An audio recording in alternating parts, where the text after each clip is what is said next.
like to take this time to welcome back to the stage Bill Homann. Again, Bill Homann is the carrier and keeper of the Mitchell-Hedges Crystal Skull, and he is presenting today his adventures with the skull. He is an amazing world traveler and has been to some amazing places in carrying the skull. So please welcome Bill Homann. Well, thank you very much. You know, it's really awesome to be here with all these special people, each one with their gift. And what they're really bringing is, with the peace pole and stuff, it's this new time that people must learn how important it is to connect with all of us. You know, you got the Black Lives Matters, and that's waking people's consciousness, and people are aware of it, that needs to be changed. And then they have white life matters and yellow life and green life matters, all these different groups. But what the real thing is, I think it should be your life matters, you matter. And in that, it's not like there's a group, but we are all you, we are your life matters. And it's time for us to come into that. And in coming into that, we'll open up to this new age. Yesterday was a very powerful and very big day with changes astrologically, etc., with what's happening around us. And we're like going through these gates. And now, with this time we're in right now, it's much finer. And we can make good things happen if we come together, the light workers coming together, because the skull is predicted that, you know, you've heard the prediction of the 13 skulls, where the 13 skulls have to be found, and we put them here, all 13 skulls, and stand back and look, and all of a sudden, oh, it's peace. But it's not something that happens. It takes us to do it, because we are the movers, we are the things that make it happen. And so the skull says, with the light workers, or people of consciousness working in a positive way for the future, we can change things today. And today is where we're at, and you know, peace tomorrow. It seems so hard to think about, but it's only hard to think about because we've been programmed to think that way. And it's time for new programs. A new program to come together and think positive. When working with the skull lately, there's been a band of light that's going around all the light workers and bring them together. And each one of these skulls have a special gift that it gives to humanity. And the skulls does is it works on your inner self, and it mirrors that inner self and brings it out. And people are able to see what's there, and they see what changes they can make to bring all their gifts forward. And what I really look at and what I believe in is by taking and bringing people to their highest potential, because you came here with that as gifts that have been, a lot of them beat away and put back. But when you bring all those gifts together, each person is that part of a picture that we put each one of these pieces of gifts together, and we make this beautiful picture. And it's time to make that picture. So that's what the skulls are here, and that's what they're about. And I'm learning more and more all the time. What I know today is different than what I hopefully know tomorrow, because it keeps growing. But I am feeling that I'm excited because I can see the possibility, because of people with soul and spirit connections are able to create. And a lot of us have, through fear, been creating some pretty bad things in our life. And, oh, it's somebody else's fault. Well, you know what? Take responsibility, stay in balance, and create good things. And let's make some good things happen. So I'm here to talk about adventures with the crystal skull, and I'm talking about this, but today's a day that's so important, and we're all here together, and we are sending out all this love, and hope you feel it in your heart, and let's spread it around. So the Mitchell-Hedges Crystal Skull, they believe these skulls come out of the time when the world needs help. The Mitchell-Hedges skull was found by explorer F.A. Mitchell-Hedges, who was looking for a connection between Atlantis and the Maya. And they heard about this city lost in the jungle back in British Honduras, and he went down there to try to find it and prove the Atlantis connection. And the city was over 14 acres, and they were able to clear 7 pyramids, a ball court, spiritual center that they brought out of the jungle that was completely covered for over 1,000 years. And in the tallest one, that's where they found the crystal skull, and where they were able to open a small hole and lower his adopted daughter Anna, who was a major adventurer in, and she's the one that came out with it. And since then, at the time it came out, there was only like 3 skulls known in the world. And in the 70s, it was put on Arthur C. Clarke, and it was shown there and connected to people's higher self. And then Miracle of the Gods and a few more. But in the 80s, the skulls started to appear. And if you look around today, we're surrounded by them. They're all over the place.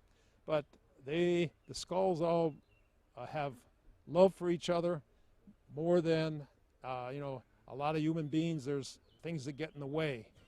But the skulls open up to a real connection, and it's time for that real connection, and that's what it's doing to the world, is opening people up. So if you have a little skull and you have it with you, you'll find that it is life-changing. It's pretty surprising what it does. So some of the stories going back in Anna's life, and I call her Anna, and sometimes I say Sammy, and the reason I do that is because when they were on the expedition, everybody got a name.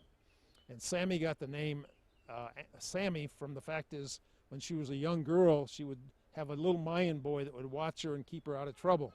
And she was down by the ocean looking for shells. And all of a sudden she's stepped on something and she's in major pain. And the little Mayan boy says to her, "Turn your head, Mitzi."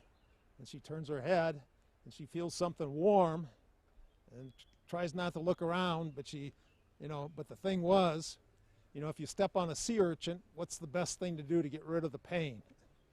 We know what it is. You pee on it, right? And so, but that was she was okay and everything was good, but her mistake was when she got back to camp, she told her father what happened, and that's how she got the name Silly Sam. So from then on, she was Sammy. So it's a much loved name to call her Sammy. So Sammy started out in a family of 11 children, and her father was in the war and got gassed, and he passed away, and the mother was in a little village up in Canada, and F.A. would go, Mitchell-Hedges would go there fishing, and he met with the mother, and they became friends, and it was especially Sammy or Anna would always try to sell him worms, so he'd have worms to, and she'd always make him give a real high price for her worms because they were so special. And so she was a wheeler dealer even at 8 years old. But the specialness of her was, and her mother saw this, she had a grandparents over in France that had disappeared and nobody knew what happened to them. And there was different things. They tried to think about it. They couldn't find out what happened. So she sent Anna on a ship by herself. They put her on the ship, and she went to France and lived with one of the relatives. And while she was there, she looked out and saw them taking food out to the garage. And so when they weren't around, she ran down and she looked in there, and her grandparents were locked in the garage. And when she saw that, she snuck in, and then she took off down the road running to it was like 5 miles to her next relative. And every time she heard a horse coming down the road, she'd jump in the bushes and hide, 8 years old. And she got to the relatives and told her, and they came and saved the grandparents. So that was her start. Going over on the boat, or going back on the boat back to Canada, she was up on the deck, and she grabbed one of the young officers there, and she pointed, "Look, there's a stick in the water." And that was the first time that it was seen that the U-boats were following the convoys, and that was a big. Everybody started, whistle blowing and everything happening, and she just thought there was a stick in the water.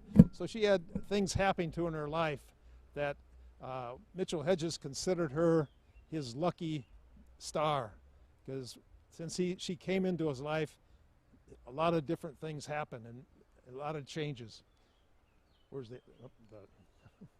So then going up farther in some of the things, when she was in Lubantoon, she's the one that climbed to the top and wanted to see the ocean on this one large pyramid.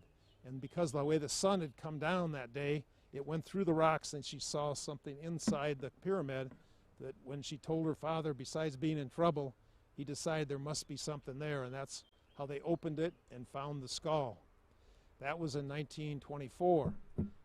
And in 1927, when they closed the dig off and they had to leave, the high priest presented it back to Mitchell-Hedges, and he had it since 1927 till he passed away in 1959.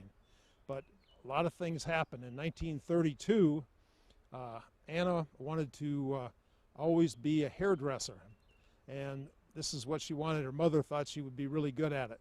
So she was in France, Paris, France, and she went to the most famous hairdressing school in Paris. And she went through the course, and at the end, it was the last day, but right before that, there's a gentleman wanted to take her for a drink. And so the people at the hairdresser said it was General Gauche, who was the #2 in charge in Paris, or in France. So they said, "Oh, he's a fine gentleman, go with him." So she went with him, and she didn't know what to drink. So he said, "Well, what do you want?" And she said, "What are you having?" And he said a Pernod, and whatever that was. She said, "Well, I'll try one." And she tried it, and she got looped, and she had to go back to the school and take the test. And when she got back, she was so drunk that they tried to give her bread and everything else to get her a little bit more sober. But she took the test, and she did the best job of anybody. She passed with flying colors, and that was one of her first times of drinking. So, but while she was in Paris, she had all the cream of the crop in Paris to be her clientele. She had the Amy Vanderbilt, the Morgans, the Rothschilds, all the different top people. The Princess Devani. She worked with Mrs. Simpson, who married the King of England, and that was they were a major player in what was happening back then. And so she had all those different contacts, and she was really enjoying her life there. And she got engaged to this one gentleman, and he wrote a song for her, and it was sung by Rudolph Valentino. Sang the song. I wish I had a copy of that, but he sang the song for her, and everything was going good. And then she worked on the Normandy, and she was the head of the taking care of the hair salon on the Normandy. And she got a telegram one day, and this was in 1935, and it said, "Come home, you dirty little girl," or "dirty little boy. Come home, you dirty little boy," from F.A. And everybody in the boat knew about it before she knew about it. So everybody was laughing at her for getting this telegram. I still have the telegram. But what it was is he was ready for another expedition. He needed her. And so she got the telegram, and when she got the call, she went back, because exploring adventure was really what she did. So some of the things, if you met, and I don't think anybody here ever met Anna Mitchell-Hedges, but she was the nicest, sweetest person you ever want to meet. But some of the stories about when she was down in Spanish Honduras, which is one of the most dangerous places and still is, she had to go from the coast on a train to Del Sagaba to get a passport stamped, her and the secretary. So they went there. They went to the American consulate to get it stamped, and he was so drunk he couldn't stamp it. So they got out of there and they went to the French consulate. Well, he was drunk too, but he was like a Frenchman, and here's these two young women. He started chasing them, and they barely got out the door. And they walked over to the French one, or the English one, and they were very English. And they put them in a car. They drove them to the American one, and they got the passport signed and everything. Everything was good. And thanked them, and they went back to their hotel to get their stuff.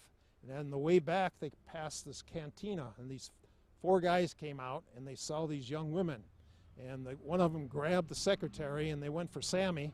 Sammy went for her 45. They went for theirs, and she shot all four of them and ran to the hotel, got their stuff, and the train was leaving. They jumped in the train, and they took it across the country in the banana car, in the Scorpions, all night long to get to the coast.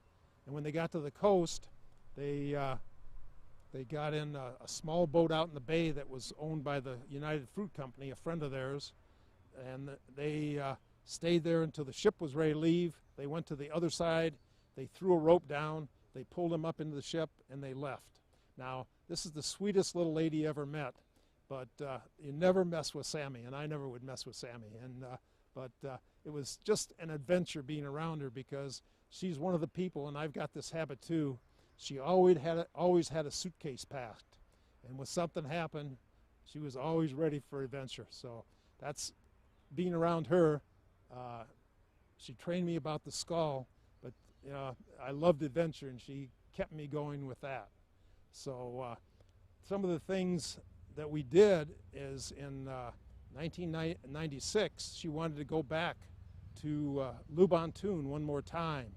So 8 of us got together and we took her back, and she wanted to see and talk to any of the Mayas that were left. And several of the older Mayas were still there, and she was able to connect to them. In 2000, she wanted to go to see Honduras, because at that time they left some important artifacts there, and she wanted to check on what was there. So it was me and Carol Davis Wilson, who was the psychic that did the Skull Speaks. Excuse me.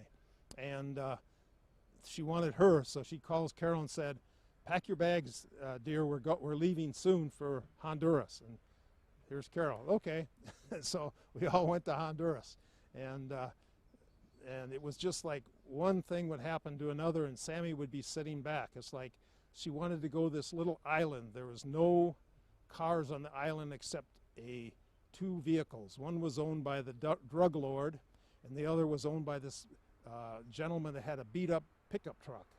And we rented that and drove on these bumpy roads, Sammy in the front, me and Carol in the back, and we got to the place where Carol just said, "Stop." And when Carol has a feeling, we do it. So we stopped, and she said, "Over there."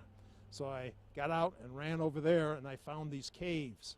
And the story is, this is where they found most of the pre-Atlantean artifacts were right in that spot.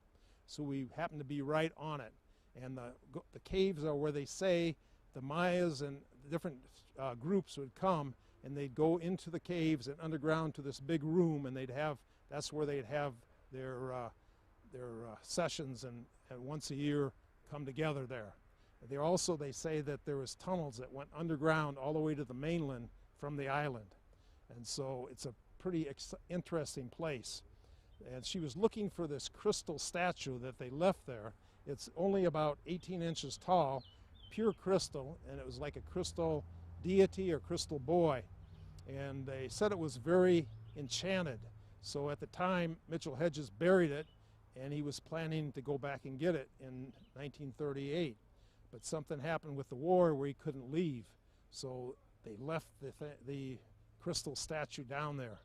But that's where, she kind of gave me some ideas where it was, and with some different maps. So after she passed away, I was contacted by NBC, and they wanted to do a documentary.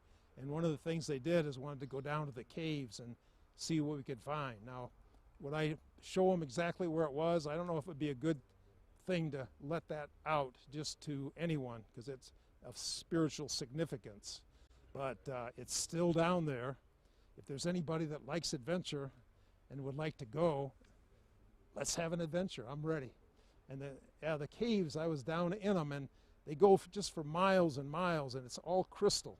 And you're in this crystal cave walking along. And where we went in this one place, we climbed in from a top with ropes, and we got inside there, and we started to go down it with just little lights and look over to the side, and there was like statues of monkey gods, and they were looking at me. And I had to walk past them, you know, and you're looking at these things, and you say, do I want to go past them or not, you know? And, you know, I'm Indiana Jones. I got to do it. But it made me think, do I really want to do it? So there's a lot of excitement and mystery still to be found in the world. So one of these days we're going to get back there, and we're going to reconnect and try to find that deity. So with the crystal skull, and I tell you different stories, but there's always keeps life very interesting. And I'm blessed to be able to meet many special people that are on a path of understanding. I get to the point where you think, well, I've studied this, I know this. Then you meet somebody that just completely blows your mind, where they've got all this knowledge that, wow, I didn't even know about that. And that's so neat. That's why when you come here, you're meeting some really interesting people that really make you want to keep studying. That's what's so good. So the skull, I'm kind of giving you some different stories about it, and because, you know, it's a major thing, and I'm trying to condense it down to 45 minutes or whatever, but it's here to help mankind, and it's you can feel it in your heart. A lot of people feel it mostly in their heart chakra, because it will open the heart to this universal love, and that's the key to what we're all about right now.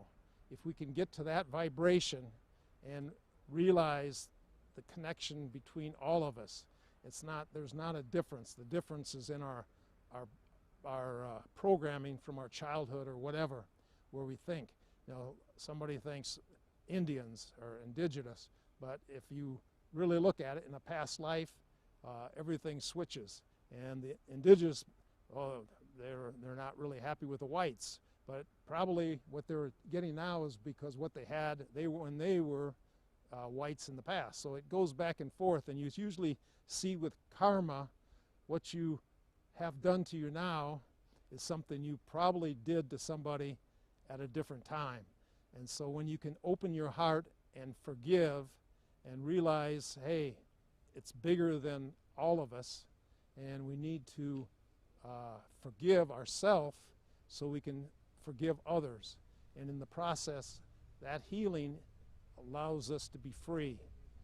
And the only way to come through this door and go into this higher consciousness is through forgiveness and love.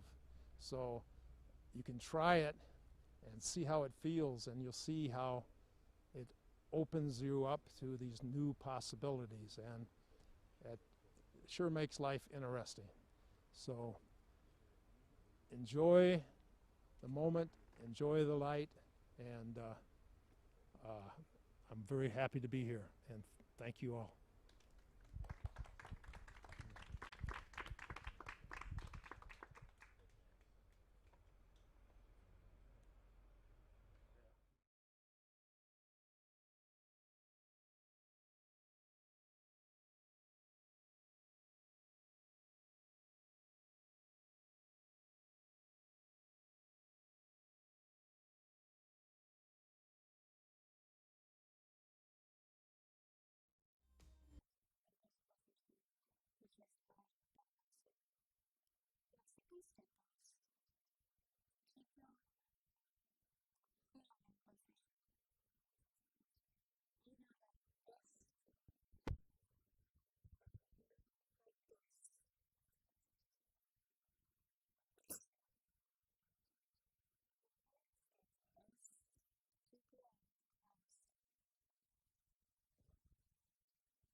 together works really good together.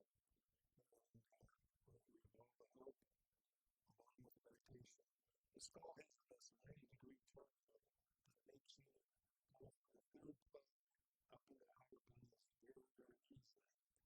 So I have to concentrate and let yourself go and just enjoy where that takes you. The way we're going to do it is we're going to close your eyes and we're taking slow, deep breaths. You're going to breathe in here, breathe the air in through your nose, all the way down to your toes.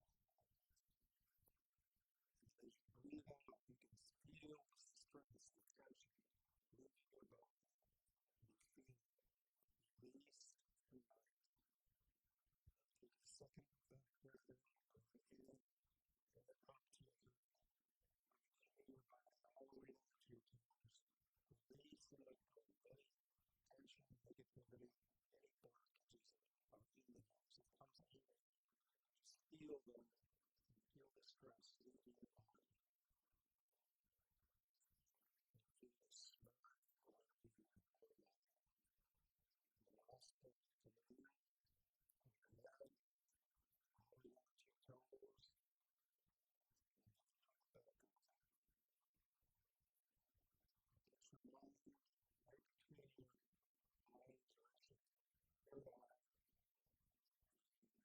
as you concentrate on it and what you see, take your third eye, look into the heavens. As you look high in the heavens, you see this beautiful bright light coming from the heart of the Father. And as you watch it, you see it come down into the sky. Really stabilize the one light.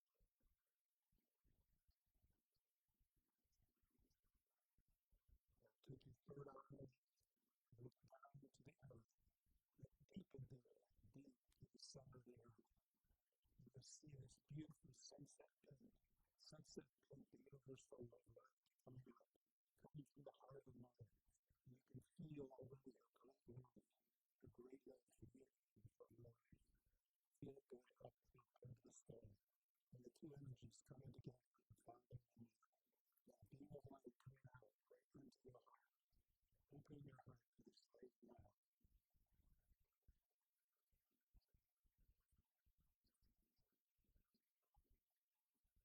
As you with your mind, you look at your hands and you can see this beautiful light shooting out of your hands. And you can take it anywhere in your body.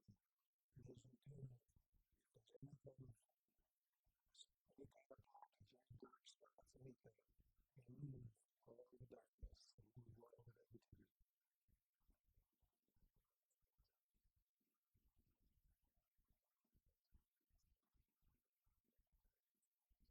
Now, if you think about any family member, any friend, anyone that you know needs help, go to them now. Take the light and shine the light on them. And watch the negative dissolve. Feel it and feel it. Go to them now.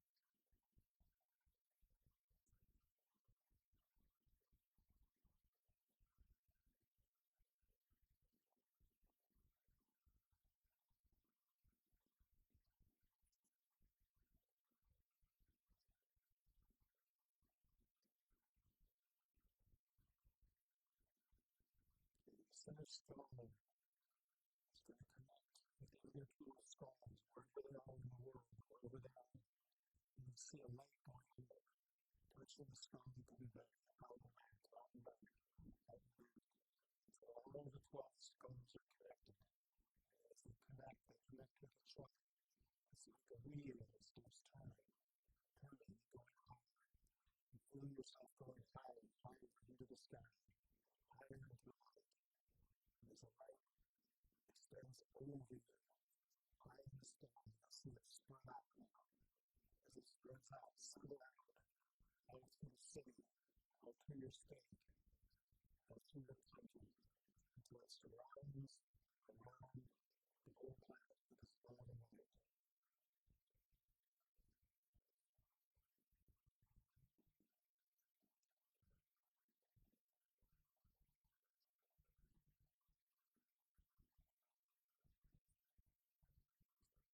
When you get free, you can go. You can take this light, you can switch shine this light anywhere you see music in the world. Take the light and go there. And you can hear and send the light wherever you feel music. Go now. Go now.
folks, do you?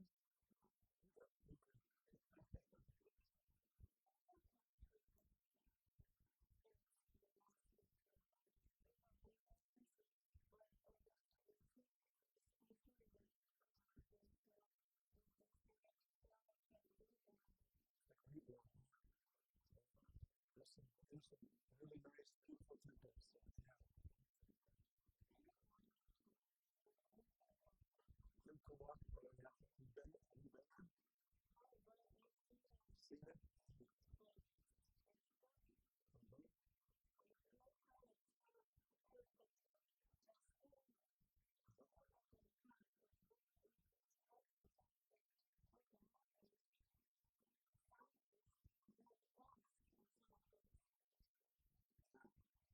It makes it very powerful. It's a very powerful place, for sure.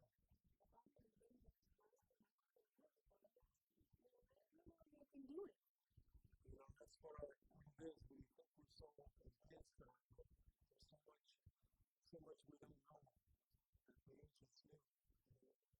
If they could tell us, we would be smarter than we already did.